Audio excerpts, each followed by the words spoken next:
આહવા ખાતે પૂરી આનબાન અને શાન સાથે યોજાયો ડાંગ જિલ્લાનો 77મો પ્રજાસત્તાક પર્વ. રાજ્યમંત્રી પ્રભારી મંત્રી શ્રી ડોક્ટર જયરામભાઈ ગામિતના હસ્તે કરાયું ધ્વજવંદન.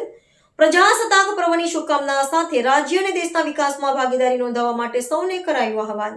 જિલ્લાને ગૌરવ અપાવનારા વ્યક્તિ વિશેષોના સન્માન સહિત સેવાભાવીઓનું પણ કરાયું અભિવાદન. રંગારંગ સાંસ્કૃતિક કાર્યક્રમો, શિસ્તબદ્ધ પરેડ અને માહિતીપ્રદ ટેબ્લોઝની કરાઈ રજૂઆત. રાષ્ટ્રની આન બાન અને શાન સમા તિરંગાને આહવાના ફલક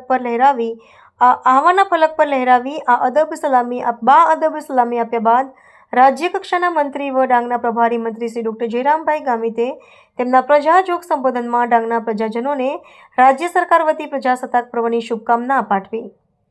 ઉજ્જવળ ભવિષ્યના આશીષ પાઠવ્યા હતા. ભારતના વડાપ્રધાન નરેન્દ્ર મોદીના નેતૃત્વમાં વિકસિત ભારત 2047ના સંકલ્પને સાકાર કરવા સૌનો સાથ, સૌનો વિકાસ, સૌનો વિશ્વાસ અને સૌના પ્રયાસના ધ્યેય મંત્ર સાથે ભારત વિશ્વના નકશા પર પોતાનું સ્થાન અંકિત કરી રહ્યું છે. ગુજરાતના મૃદુ અને મક્કમ મુખ્યમંત્રી ભૂપેન્દ્રભાઈ પટેલના નેતૃત્વમાં ટીમ ગુજરાતે પણ વિકસિત ભારત 2047ની પરિકલ્પનાને સાકાર કરવાની દિશામાં નક્કર પગલાં લીધા છે તેમ ગુજરાતના વિકાસની ગાથા વણાવતા મંત્રીએ જણાવ્યું હતું. તેમજ સુશાસન સપ્તાહ અંતર્ગત રાજ્યમાં 5,000 કરોડથી વધુના વિકાસ કાર્યોના લોકાર્પણ અને ખાતમુહૂર્ત પણ કરવામાં આવ્યા હતા, જેમાં પંચાયત ભવનો, સ્માર્ટ શાળાઓ અને નવી આયુર્વેદિક હોસ્પિટલો જેવી પાયાની સુવિધાઓ જનતાને સમર્પિત કરવામાં આવી છે. તેમાં મંત્રીએ વધુમાં જણાવ્યું હતું કે વર્ષ 2003માં વડાપ્રધાન નરેન્દ્રભાઈ મોદીએ જે વાયબ્રન્ટ ગુજરાત ગ્લોબલ ઇન્વેસ્ટર્સ સમિટનું બીજ રોપ્યું હતું તે આજે એક વટવૃક્ષ બની ચૂક્યું છે. વૈશ્વિક રોકાણકારોમાં લોકપ્રિય બનેલી વાયબ્રન્ટ ગુજરાત ગ્લોબલ ઇન્વેસ્ટર્સ સમિટમાં હવે લોકલનો આયામ ઉમેરાયો છે.